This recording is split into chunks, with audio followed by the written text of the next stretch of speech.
Saudara-saudara yang dikasihi Tuhan, sebelum pandemi COVID-19, kalau kita mendengar kata jaga jarak, biasanya yang terbayang adalah tulisan di bagian belakang kendaraan besar seperti truk, kontainer, tangki.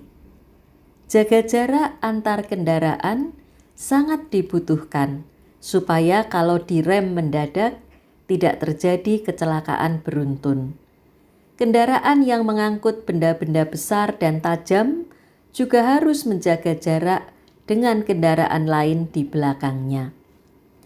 Setelah pandemi COVID-19, istilah jaga jarak langsung dikaitkan dengan jaga jarak antar manusia, 1-2 meter, jangan berkerumun, harus antri, dan tetap memakai masker. Ada lagu anak-anak yang sangat bagus berjudul Jaga Jarak, digubah oleh Kak Wuri dan Kak Nunu dari komunitas Guru Belajar Depok. Kata-katanya adalah sebagai berikut.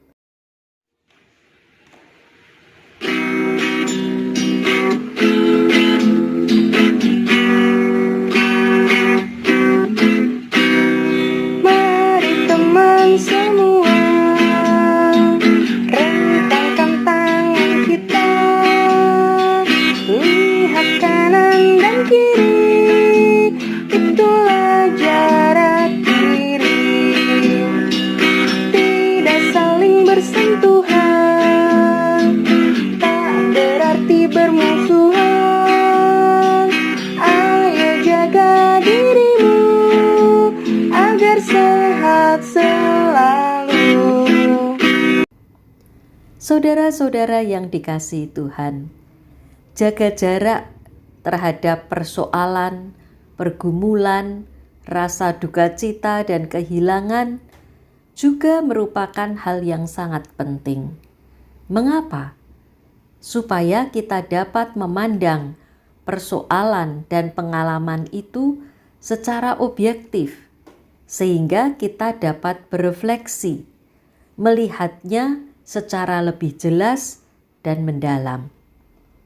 Jika tidak menjaga jarak, kita terus-menerus menghadapi persoalan, pergumulan, rasa duka cita dan kehilangan itu secara emosional, sehingga tidak bisa keluar, tidak bisa berpikir, tidak bisa menemukan sesuatu dari dalamnya.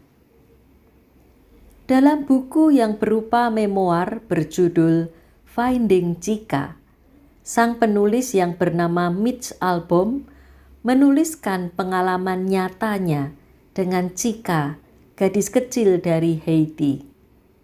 Ia lahir beberapa hari sebelum gempa besar melanda Haiti tahun 2010. Mitch datang ke Haiti untuk memberikan bantuan, bahkan kemudian mengelola sebuah panti asuhan di mana Chika menjadi salah satu anak asuh. Saat Chika diketahui mengidap tumor otak pada usia 5 tahun, ia dibawa ke Amerika Serikat dan tinggal bersama Mitch dan istrinya Janine. Mereka menjadi keluarga karena Mitch dan Janine tidak punya anak. Namun segala upaya pengobatan tidak dapat menyelamatkan Chika. Ia meninggal pada usia 7 tahun. Rasa duka cita yang mendalam dialami Mitch yang membutuhkan waktu istirahat 2 tahun untuk dapat mulai menulis memoarnya. Bahkan saat menulis, ia harus berhenti berkali-kali. Namun akhirnya, ia dapat menyelesaikan buku memoir ini dan terbit pada bulan November 2019. Kalimat terakhir dari buku ini adalah kesimpulan dari pengalaman hidupnya bersama Chika dan pergumulan selama pengobatan dan setelah kematiannya. We did not lose a child. We were given one. and she was glorious. Kami tidak kehilangan seorang anak. Kami diberi seorang anak, dan ia berharga. Kesimpulan yang luar biasa yang muncul setelah perenungan dan refleksi yang panjang, mencoba menjaga jarak terhadap pengalaman itu untuk mengolah duka cita menjadi refleksi yang mendalam. Saudara-saudara yang dikasihi Tuhan, bahkan Yesus pun membutuhkan waktu untuk merenung setelah mendengar kabar kematian Yohanes Pembaptis secara sadis, dibunuh oleh Raja Herodes dan istrinya Herodias beserta anak mereka Salome. Matius 14 ayat 13 mencatat, setelah Yesus mendengar berita itu, menyingkirlah ia dari situ dan hendak mengasingkan diri dengan perahu ke tempat yang sunyi.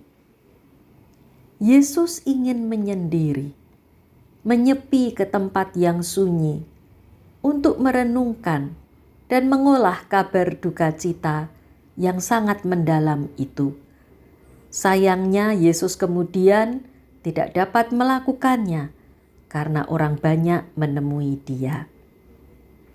Saudara-saudara yang dikasihi Tuhan, jika kita mengalami persoalan, pergumulan, duka cita, dan rasa kehilangan, ambillah waktu untuk menyendiri dan menjaga jarak, untuk merenungkan semuanya, untuk belajar dari pengalaman itu, untuk melihat kembali semuanya secara jelas dan objektif, agar kita dapat menarik kesimpulan apa yang kita pelajari dari pengalaman itu, apa yang memperkaya kepribadian dan iman kita, apa yang membuat kita lebih dewasa, lebih dekat dengan Tuhan, apa yang mengubah diri kita dan membuat kita menjadi lebih baik.